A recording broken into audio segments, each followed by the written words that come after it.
This is a good paper to follow up with to the next to the. This is a nice paper to follow the previous podcast, which was on how models may be underestimating the synchronized crop yield losses because of the weather patterns and how they are not being properly captured by the IPCC class models. Hence, they may be underestimating the future projections of crop losses. Obviously, a serious issue for food security.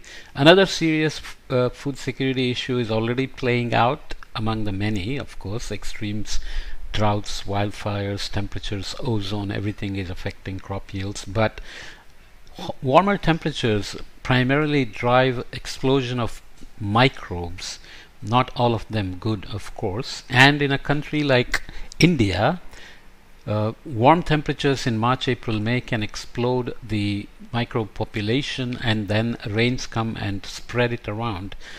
So India can be like a petri dish for human health and of course also crop diseases if we are not careful. So this little commentary in Nature that just appeared recently is about the growing urgency of fungal disease in crops. So clouds of dust caused by a fungus engulf a crop field. So obviously farmers are always trying to deal with these, and they are sold these fungicides and they keep spraying them. There are of course issues. People worry about them getting transferred into food grains they buy, and the products, groundwater contamination and aerosolization and spreading through the air as well. But more importantly, there is not one fungicide for all fungal diseases, and probably it's a good time to consider like a vaccine, maybe a way to go forward with one fungicide rather than so many different ones. Let's read a few words from the paper. Again, I'm going to be very brief. Adaptive Potential Unleashed. In a 2019 list of 137 pests and pathogens ranked according to the impact, fungi dominate the first to sixth places for diseases affecting each of the world's 5 most important calorie crops. So 6 is there is a reference, sorry. Wheat, for example, is grown over more land area than any other crop, with production yielding around 18% of all the calories consumed globally each year. In Asia, rice is big, but globally wheat is bigger. Despite mitigation practices, current crop losses worldwide from infections by the Septoria tritici or blotch, I don't know if it is tritici or tritici, whatever, you can look it up. Blotch disease causing fungus Zymoseptoria tritici. The main wheat pathogen in temperature areas range from 5 to 50%.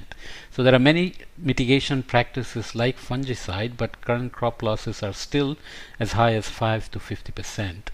Losses caused by the wheat stem rust fungus Puccinia graminis, which frequents more tropical climates, range from 10 to 70% of the harvest. Commodity crops such as bananas and coffee, which in many countries generate revenue that is used to purchase calorie crops, are also vulnerable to fungal diseases. So you can see how the cascades can happen. If tropics are getting the wheat stem disease, then as temperatures increase and the tropics expand, these diseases are going to expand north poleward, of course, and people may not be directly growing commodity crops, but they will have other things, cash crops like banana and coffee, which they can grow in their climates, but they sell it and they have to buy crops with them, so their food security is affected by the crop losses from fungal disease as well. A perfect storm. Current problems have arisen because the adaptability of fungi has met modern agricultural practices. None of the microbes or pathogens really evolved to necessarily harm other species, but when they rely on using the other species to spread, like many of the viruses and bacteria use our body or cells to multiply, and that's how they spread or survive and procreate. but our body thinks it's a foreign entity that must be gotten rid of, so the body starts fighting itself. Even simple things like allergy or cytokines and so on begin to create problems, not because the pathogen is out to kill you, but because your body thinks it's a foreign entity. So the species, they adapt themselves to survive like fungi, and when we create habitats like warming and humidity and reduced frost days and so on, they can explore much more efficiently. Most monocultures entail vast areas of genetically uniform crops. The world's largest monoculture is a field of more than 14,000 hectares of genetically uniform wheat in Canada. So you can see that if the fungus attacks in one corner, it can spread very quickly to these 14,000 hectares. These provide ideal feeding and breeding grounds for such a prolific and fast evolving group of organisms. Added to this, the increasingly widespread use of antifungal treatments that target a single fungal cellular process, for example, compounds called azoles target an enzyme needed for the formation of fungal cell membranes. Okay, so we're attacking specific biological functions, but these antifungal treatments have led to the emergence of fungicide resistance. This is similar to many human diseases as well, like superbugs and TB resistance to drugs and so on and so forth. A couple of more points. Early promise. Better protecting the world's crops from fungal disease will require a much more unified approach than has been achieved so far, with closer collaboration between farmers, agricultural industry, plant breeders, plant disease biologists, governments and policymakers, even philanthropic funders. It's no longer enough to focus on crop husbandry, such as clearing or burning of the diseased plant tissues. Conventional methods of breeding plants for single disease resistance genes or the spraying of predominantly single target site fungicides are no longer enough. Growers and other stakeholders must exploit various technical innovations to more effectively monitor, manage and mitigate plant disease. Several approaches are already being developed or used to limit disease impacts and protect crop yields. In combination, these approaches could help farmers to sustain their yields in the coming decades. RNA trafficking between plants and fungi. In 2013, a research team showed that small RNAs or sRNAs from the gray mold fungus Botrytis cinerea, I'm sure I'm not pronouncing it right, I'm not a biologist, it can silence plant host genes involved in immunity. So its strategy to invade the host and manipulate the cells and cell responses. Some of the researchers then showed that double-stranded RNAs or dsRNAs and sRNAs from the fungus could protect vegetables and fruit against gray mold disease for up to 10 days.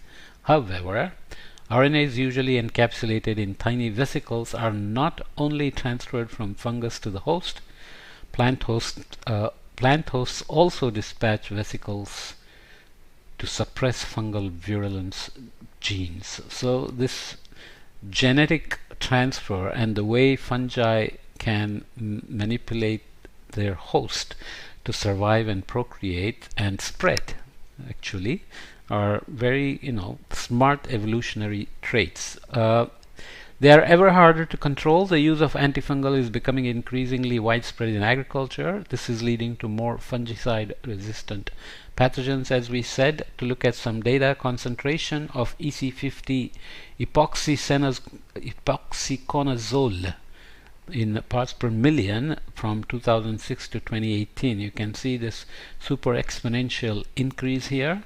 And here you see corn smut, a disease caused by fungus Ustilago maedis, affects maize, so corn crops. Okay, an example.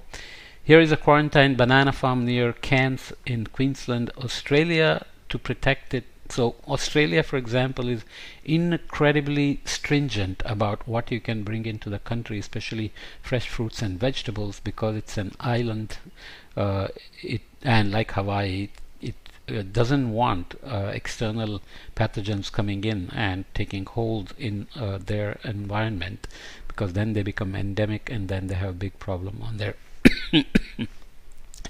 hands. So please respect farm biosecurity.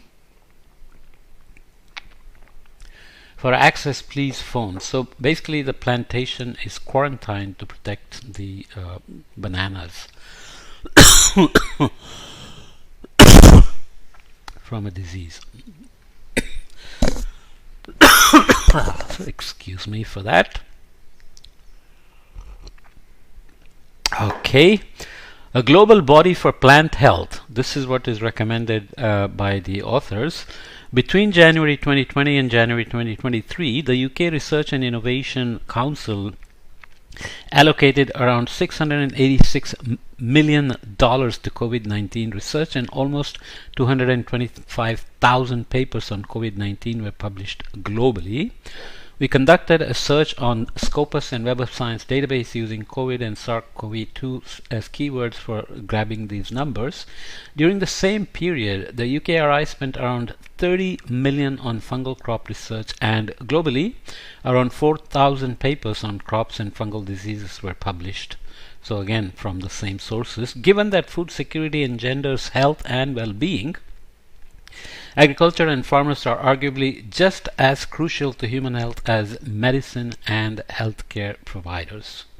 Emphasizing again, agriculture and farmers are arguably just as crucial to human health as medicine and healthcare providers. So obviously we need to provide all the help we can to farmers so that they can sustain food production, sustain their livelihoods, and provide this service to humanity at large. International Plant Protection Convention, IPPC, is a body supported by the FAO that aims to protect the world's plant resources from pathogens. It's much less well known than other bodies that deal with threats to human well-being, such as the World Health Organization. The 180 member states that are signatories of the IPCC treaty must work together to change this lack of recognition or awareness about IPPC. Because viruses and bacteria dominate as agents of human disease, these microbes have received much more attention than have fungi, which affect crops. Yet in crops, fungi are by far the most important agents of disease. The WHO's list of fungal pathogens that infect humans is a step towards bringing more attention to this extraordinary but understudied group of microbes.